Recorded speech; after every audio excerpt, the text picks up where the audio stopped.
네. 네. 오늘 5분 브리핑 보고 왔고요.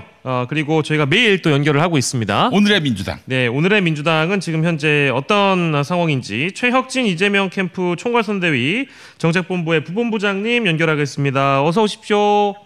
예, 안녕하세요. 예, 아이고 오늘도 수고 많으십니다, 본부장님. 예, 감사합니다. 네, 예. 오늘 보니까 김용남 허은하 전 의원이 입당을 했네요. 예, 맞습니다. 네.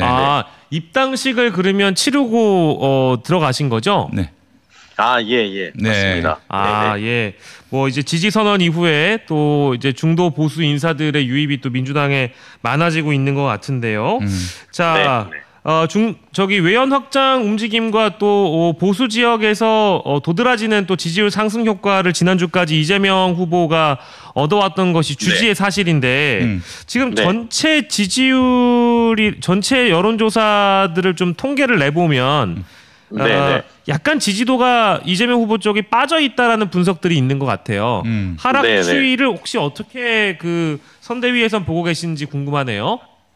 예, 제가 일단 지난주 금요일 토요일에 영남권 지역의 정책 간담회들을 쭉 하고 왔습니다. 네네네. 네, 토요일 날 이제 대구 지역을 좀 방문을 했는데 네. 대구 지역에 이제 공익단체 활동하시는 분들이나 이분들 만나서 최근에 이제 대구 쪽의 흐름은 어떠냐고 물어봤더니 지난주 초반까지는 굉장히 우왕좌왕하는 분위기였대요. 네네네. 그러다 이제 지난주 중반 거치면서 뭐 이대로 그냥 완전히 몰락하거나 무너지면 안 된다.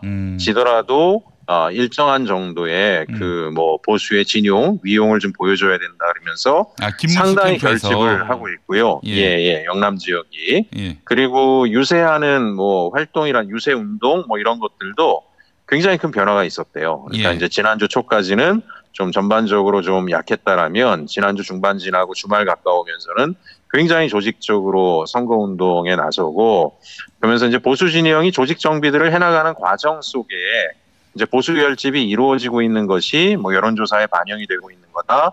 그렇게 이제 저희들은 좀 보고 있고요. 하지만 여전히 이제 전반적으로 내란 척결에 대한 정권 교체에 대한 시민들의 열망이 워낙 높아서 네.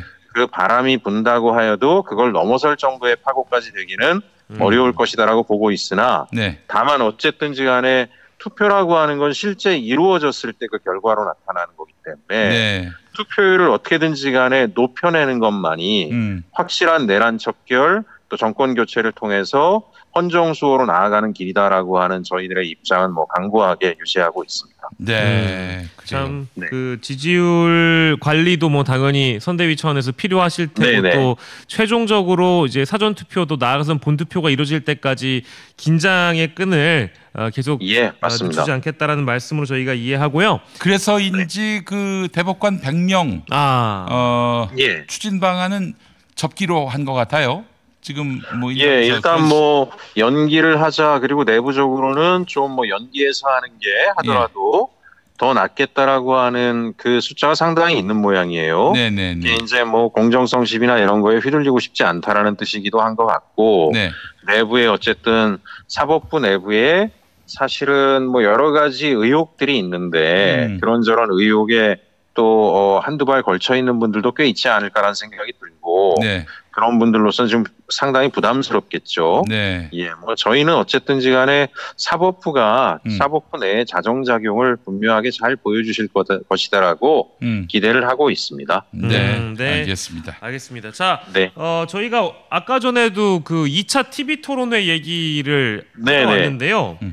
예. 뭐 이재명 후보에 대한 평가는 당연히 선대위 차원에서도 뭐 예. 1차 TV 토론 때보다 더 잘하셨다. 예, 이제 예. 공세적으로 나온 부분도 충분히 방어할 거는 예의 있게 태도를 갖추며 방어함과 동시에 역공을 잘 했다. 이런 네네. 평가들은 주말 사이에 많이 해주셨는데 이번 주말 사이에 나온 보도들을 보니까 김문수 후보나 이준석 후보 쪽에서 이재명 후보를 공격했던 여러 이제 가짜 뉴스들과 관련돼서 당에서 네, 조치를 맞습니다. 한다라고 들었습니다. 네네. 어디까지 지금 그 고발 조치가 들어갈 예정인가요? 일단 가짜 뉴스들 나온 것들에 대해서는 전체적으로 팩트 확인들을 거의 끝낸 상태인데요. 네. 관련된 내용들을 다 취합을 해서 선관위에 고발할 것들은 다 고발을 할 생각을 하고 있습니다. 네.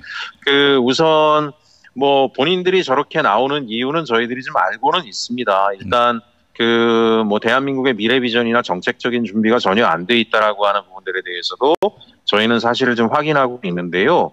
또 하나는 전략적으로 네거티브 일관도로 지금 가겠다라고 하는 게 저분들의 전략인데 네. 중요한 건 저 사람들의 전략은 중도층을 투표장에 가지 않게 하자. 그러니까 지금 중도층 쪽에서 민주당에 대한 지지가 상당히 높게 나오고 있는데요. 네. 그 중도층을 어떻게든지 간에 진흙창을 만들어서 그 투표장에 못 가게 하는 것만이 본인들이 이길 수 있는 길이다 이렇게 생각을 하고 있는 것 같더라고요. 네네네. 그래서 이제 합리적으로 그 반박할 것은 반박하고 정정할 네네. 것은 또 정정하는데도 언론들이 또 잘 받지 않으니까 뭐 토론에서 네네. 뭐 일격을 맞았다 이런 식으로 또 자꾸 말을 만들어내는 것 같아요. 그자들이. 예, 그렇습니다. 그래서 이제 후보께서 유세할 때도 그 뭐 가짜뉴스 유포라든가 이런 부분들 또 언론도 그 우리가 이제 뭐 입법, 사법, 행정 뭐 이걸 떠나서 언론도 중요한 권력 분립에 있어서의 큰 권한을 가진 주체가 아니냐. 네. 그 언론이 민주주의 수호에 대한 분명한 감시 역할들을 잃어버릴 때 대한민국 헌정 질서가 무너질 수 있는 건데 네. 언론이 제 역할을 해달라라고 이제 계속 이야기하는 것도 이제 그런 측면이 있는 거죠. 이번 선거에서도 보시다시피 언론이 과연 공정한가에 대해서는 많은 국민들께서 의구심을 가지고 있습니다. 네. 네. TV 토론에서 나온 발언은 아니지만 주말 사이에 보면 이재명 후보가 경남 시흥시 저기 경기도 시흥시에서 유세하는 네. 과정에 웨이브파크 언급을 했는데 네네. 개혁신당 이준석 후보가 이제 그것을 거북섬을 마치 이재명 후보가 만든 것처럼 게시물을 올렸다가 수정하는 일이 있었잖아요. 네. 이준석이. 네네네. 네, 이준석 후보가. 예. 그것도 지금 당 차원에서 모니터링이 끝났고 고역시도 고발 조치한다는 말씀이시죠? 예, 일단 그런 입장을 좀 가지고 있고요.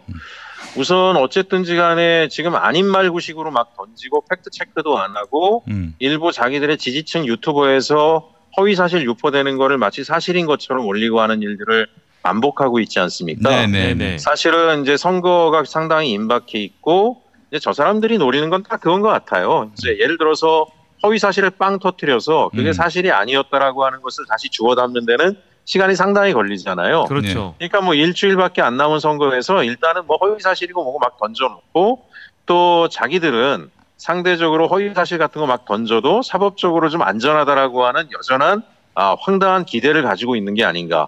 어찌 보면 사법부의 공정성이라고 하는 것 이런 부분들에 대해서 공정하지 않다라고 하는 걸 자기들 스스로 신뢰하고 있는 게 아닌가라는 저희는 그런 생각까지 들어요. 네. 근데 이제 국민들의 인식이 완전히 바뀌어버렸기 때문에 조심하는 게 좋을 거다. 네. 이제는 분명히 그런 부분들에 대해서 분명한 단죄가 이루어질 거다라고 하는 것에 대해서 예. 깊이 고민하시길 뭐 이런 자리를 빌어서 다시 한번 말씀드립니다. 이 사법부가 자기들 편이고 또 그 이전에 네. 검찰 경찰도 자기들 편이기 때문에 예.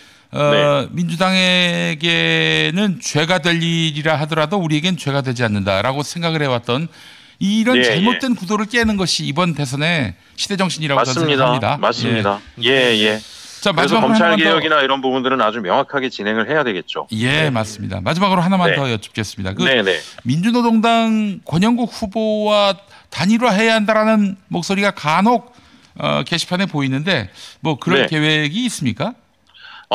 민주당이 뭐 특별히 계획을 가지고 뭐 이렇게 민주노동당을 만나서 설득하고 이런 건 없지만 지난 총선 때서부터 해서 윤석열 그 폐륜적인 정권들을 어쨌든 교체하는 것이 시대 정신이다라고 저희들은 생각해 왔기 때문에 시민사회단체 및 범민주 진보 진영이 하나로 한 마음으로 한 덩어리가 돼서 싸우자라고 하는 기류는 민주당이 일관되게 가져왔습니다. 그래서 민주연합이 만들어진 배경도 아마 목사님께서도 잘 아실 것 같아요. 저희들의 그런 기류는 변함이 없고요. 거기에 대한 신뢰가 기존 진보 정당들이 민주당의 진정성을 알아냈기 때문에 이번 대선에서도 전부 다 지지 선언을 하고 다 파란 옷을 입고 뛰고 있지 않습니까? 또 민주노동당의 권영국 후보 같은 경우에도 이번에 TV 토론회에서 지금은 이재명이란 발언을 하시는 것처럼 이재명 후보가 어쨌든 대한민국을 보다 민주적으로 더 나은 사회로 나가게 하는 분명한 입장과 계획과 원칙을 가지고 있다라고 하는 걸 확인했기 때문에 그런 말을 한 거잖아요. 네. 그래서 저희들은 이제 통합과 관련해서는 다 오픈 마인드입니다. 말씀드린 것처럼 범민주 진보 진영이 다 같이 뜻을 모아서 대한민국 헌정 질서를 바로 세우고 대한민국이 보다 서민의 삶의 질을 개선하는 방향으로 가자. 이 입장에는 전혀 흔들림이 없습니다. 그렇기 때문에 그런 기류가 형성이 된다라면 언제든지 환영합니다. 네, 알겠습니다. 네. 알겠습니다. 오늘 저희 또 민주당 분위기 잘 들어봤고요. 우리 이재명 후보 총괄선대본의 최혁진 부본부장님과 전화 연결 통해서 말씀 들어봤습니다. 오늘도 파이팅 하시고요. 본부장님 감사드립니다. 네, 박영식 에커님 사랑합니다. 네, 감사합니다.